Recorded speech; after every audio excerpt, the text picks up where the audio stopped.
తర్వాత కుటుంబ భరోసా సమస్యలపై కానీ ఇప్పటిదాకా దీర్ఘంగా అన్నగారు చెప్పడం జరిగింది మన కన్వీనర్ గారు. కానీ చాలా కష్టాలు ఉన్నాయి. అసలు కుటుంబ భరోసా మేము మా వల్ల కాదు, మేము ఎత్తేస్తామని చెప్పి అంటే మేము ఇప్పటికీ భద్రాడుకుంటూ ఇంత దూరం తీసుకొస్తున్నాం. చనిపోయినప్పుడే అందరూ స్పందిస్తున్నారు. అన్న మా మెంబర్షిప్ మా అమ్మ మెంబర్షిప్ అంటారు, కానీ కంటిన్యూషన్ కట్టలేకపోతాను. పాపం చాలా కష్టాలు ఉన్నాయి కన్వీనర్లకు, మండల కన్వీనర్లకు. వాళ్ళని గుర్తించి వాళ్ళ జేబుల నుంచి కూడా డబ్బులు పెడతాను, వాళ్ళని సహకరించి మీరు పేరు పేరున పెట్టే డబ్బులు ఎంత మనం దాదాపు 200 మందికి సాయం చేస్తే 2000 రూపాయలు మనం ఇచ్చింది. 10 రూపాయలు ఇంటూ 200 మంది 2000 రూపాయలు ఇచ్చినాం. 2000 రూపాయలకు మనం దాదాపుగా మన జిల్లా టోటల్గా చూస్తే ఇప్పటికీ మనం దాదాపు 10 లక్షలు ఏమో 10 లక్షల చిలుకు మనం తీసుకోగలిగినాం. మనం కట్టింది 6 లక్షలే, అంటే 4 లక్షల పైచలకే మనకు రాష్ట్రం నుంచి వచ్చి ఉన్నాయి.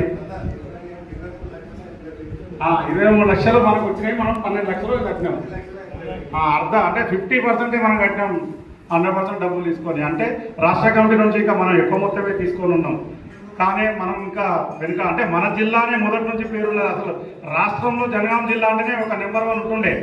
కానీ ఈ మధ్య కాలంలోనే కొంత అది అయింది. కాబట్టి మీరు కూడా గుర్తించి కుటుంబ భరోసా కన్వీనర్లకు సహకరించి వాళ్ళు పెట్టగానే, ఎందుకంటే 6-7 మండలాలు అయితే అసలు వితిన్ సెకండ్ బచ్చలపేట, చిలుకూరు, శేషంగర్, ఇప్పుడు శేషంగర్, పాలకుర్తి, నర్మేట, తరగపుల ఇవైతే వితిన్ సెకండ్ల లక్షల సెకండ్ల పెట్టగానే ఇస్తున్నారు. ఎందుకు దాని వెనుక బలం ఏంది, వాళ్ళు ఎందుకు పెడతారు, ఎందుకు ఇస్తారు అనేది వాళ్ళు పర్సనల్గా మీరు కూడా మిగతా మండలాలు వాళ్ళని అడిగి వాళ్ళు ఏ విధంగా అయితే ముందుకు పోతుండ్రో, పరపసంగం పెట్టుకున్నారా, చిట్టి పెట్టుకున్నారా, ఇంకేం చేసిందా అనేది ఒకసారి మీరు ఆలోచన చేసి మిగతా 4-5 మండలాలు వాళ్ళు చాలా కష్టాలు. కొడకండ్లు అయితే చాలా ఘోరం, కొడకండ్ల మండలం అయితే చాలా ఘోరం. పాపం ఆయన నాగరాజు గారు అయితే చాలా అవస్థ ఉన్నదే. 10 మంది 9 మంది ఉన్నారు ఇక్కడ. పాపం నాగరాజు అయితే అవస్థ పడతా ఉన్నాడు. అతనికైతే ప్రతిసారి చాలా కష్టమే ఉన్నది. ఉన్నాడో లేడు, ఎక్కడ వెళ్ళిండో అతనికి ఎన్ని కష్టాలు. ఆ తర్వాత మిగతా అదే లింగనగరం మండలం దాదాపు 8 మంది ఉంటారు. 30-40 వస్తలేవు. ఇక పర్సనల్గా కూడా నేను నా మండలమే అని చెప్పుకొని పర్సనల్గా ఫోన్ చేసి ఇంత దూరం ముందుకు వస్తా ఉన్నా కానీ ఎంత దూరం ముందుకు వస్తాం.